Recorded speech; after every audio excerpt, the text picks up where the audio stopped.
تو یہ حضور کا آنا معمولی نوعیت کا تو تھا نہیں۔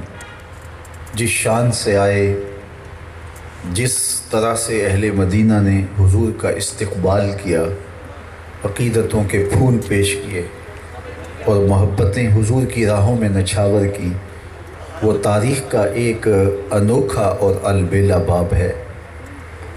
آقا کریم علیہ السلام جب شہر مدینہ میں داخل ہوئے تو جنوبی سمت سے حضور کا مدینہ المنورہ میں داخلہ ہوا۔ مورخ اسلام حفیظ جالندری اس نقشے کو کتنی خوبصورتی سے بیان کرتے نظر آتے ہیں۔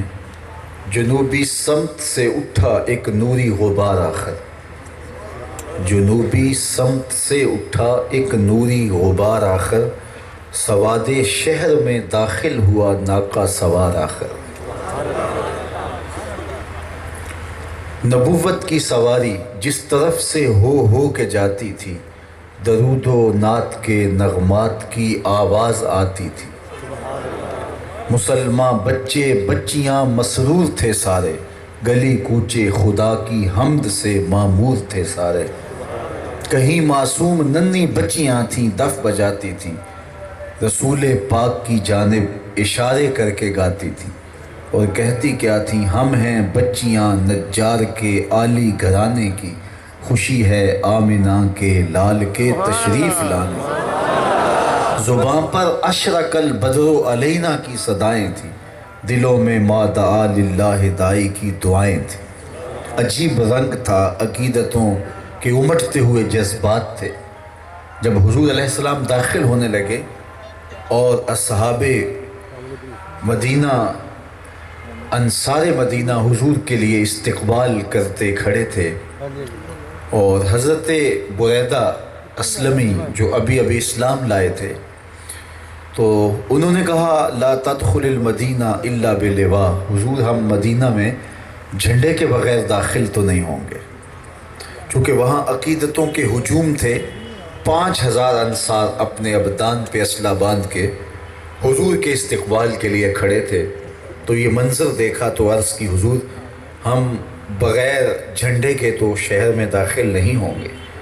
تو فرمایا کہ اس وقت جھنڈا کہاں سے لایا جائے؟ عرض کی حضور اگر آپ مجھے اجازت دیں تو یہ خدمت میرے ذمہ رہی۔ تو حضور سے اجازت پا کے انہوں نے اپنی پگڑی اتار کے نیزے کی نوک پہ باندھ لی اور جھنڈا لہرانا شروع کر دیا، اور عقیدتوں کا ایسا ہجوم تھا اور محبتوں کا ایسا عالم تھا۔ امام صالحی نے سبل الہدا والرشاد کے اندر وہ سارا منظرنامہ رقم کیا ہے کہ آقا کریم جب ناقہ پہ سوار شہر میں داخل ہوئے، عقیدتوں کا یہ عالم تھا کہ وہ اپنے گھروں کو سجا کے حضور کے منتظر تھے، اور جو ہی حضور کی سواری کسی محلے کے قریب سے گزرتی تو وہ آگے بڑھ کے قوم کے سرداران حضور کو پیشکش کرتے رکنے کی، اور عقیدت بھرے انداز میں عرض کرتے ہلم الینا یا رسول اللہ الی العدد والعدت والمنع، اے اللہ کے رسول صلی اللہ علیہ وسلم ہمارے گھر رک جائیے، ہمارے گھر بڑے کشادہ ہیں، ہمارے پاس اسلحے بھی ہیں، اگر کسی نے حملہ کیا تو کمر توڑ کے رکھ دیں گے، اور اگر 4 مہمان آئیں تو سنبھال بھی لیں گے۔ اب بہت سارے چاہنے والے ہوں تو کس کو پذیرائی بخشی جائے، اور بڑا مشکل ہو جاتا ہے۔ اب آقا کریم علیہ السلام نے دیکھا کہ عقیدتوں کا ہجوم ہے، جدھر سے ناکہ گزرتی ہے تو لوگ اپنی پلکیں فرش راہ کرتے ہیں، عقیدتیں بچ بچ کے جاتی ہیں، محبتوں کے عجیب انوکھے انداز ہیں، اور صحابہ منتظر کھڑے ہیں، اور اپنے گھروں میں حضور کو ٹھہرانے کے لیے ان کی بےتابیاں نظر آ رہی ہیں۔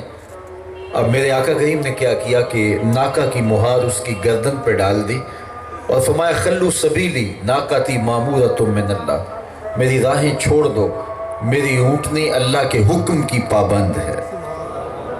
اللہ اکبر۔ اب جہاں یہ بیٹھے گی وہی میرا مقام ہوگا۔ اذان سن لیجیے۔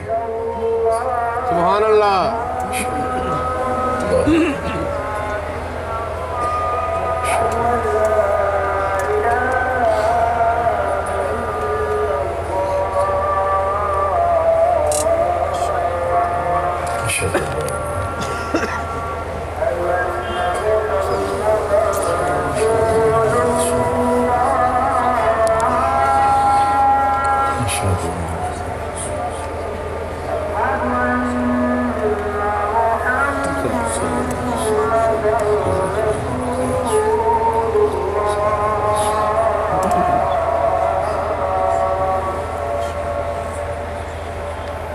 حي على الفلاح